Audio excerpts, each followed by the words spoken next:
บาทก็เอาสิก่อนสิขึ้นไปเพิ่นก็มาให้ชื่อพี่ก่อนเนาะพี่เบิ่งอยู่ข้างบนเนาะ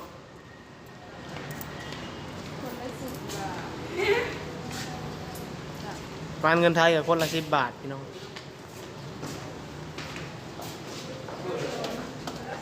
ไปเบิ่งกันเลย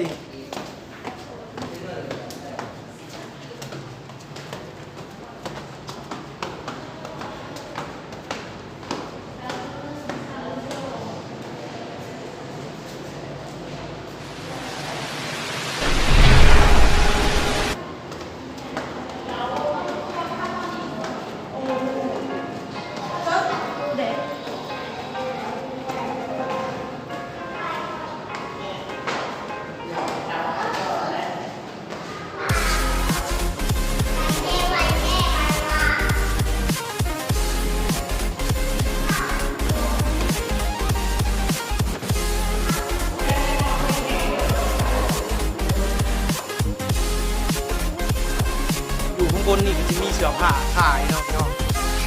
เสื้อผ้าชิ้นแต่ละอย่าง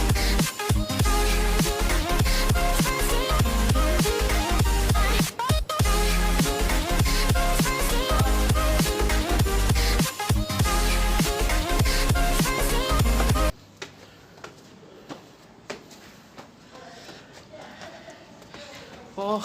เมื่อยอะไร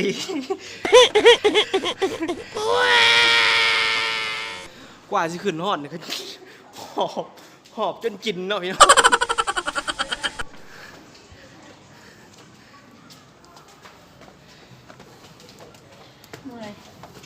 สูงกันเลยสูงแห้งหลายพี่น้องหอดแล้วประตูใช่นี่ก็ขึ้นมาฮอดแล้วพี่น้องโบหัวจักสิเมนจักสั้นเนาะเมื่อยไร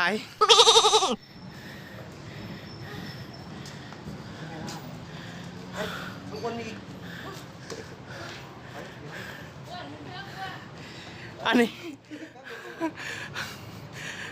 นี้ยังบูชุดพี่น้องยังมีอีกข้างบนอีกพี่น้องยังมีอีกเนาะเดี๋ยวสิขึ้นไปอยู่ข้างบนชุดเลย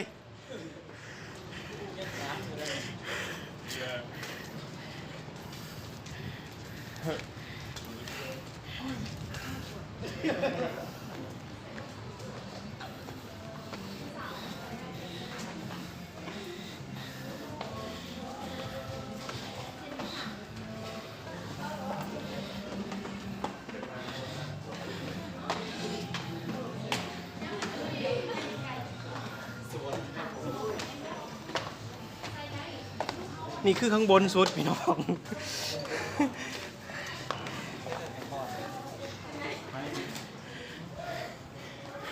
อันนี้ยังมูชุดอีกยังมีขึ้นอีก Oh no ปิดเลยถามหม้อปุ๊บตัดยังมูชุดอ่ะยังคือเขามาส่องมึง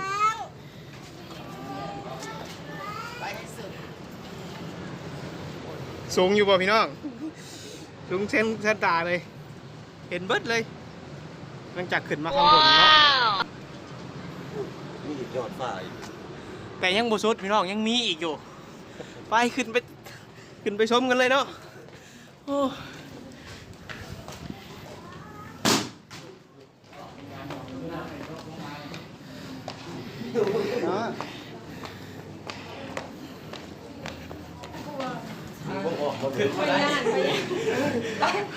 อันนี้คือชุดแล้วพี่น้อง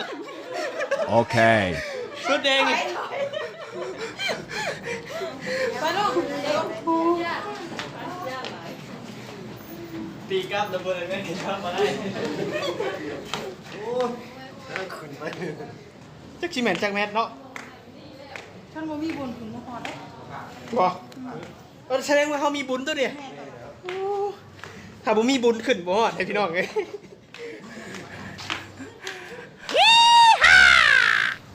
ขึ้นไปคนแต่อยู่บนก็ตะกมหนังโอ้คนหลายอยู่เถอะคนหลายเลยมีเครื่องของขายเนาะเป็นตลาดเลยตอนลงบ่เมื่อยหรอ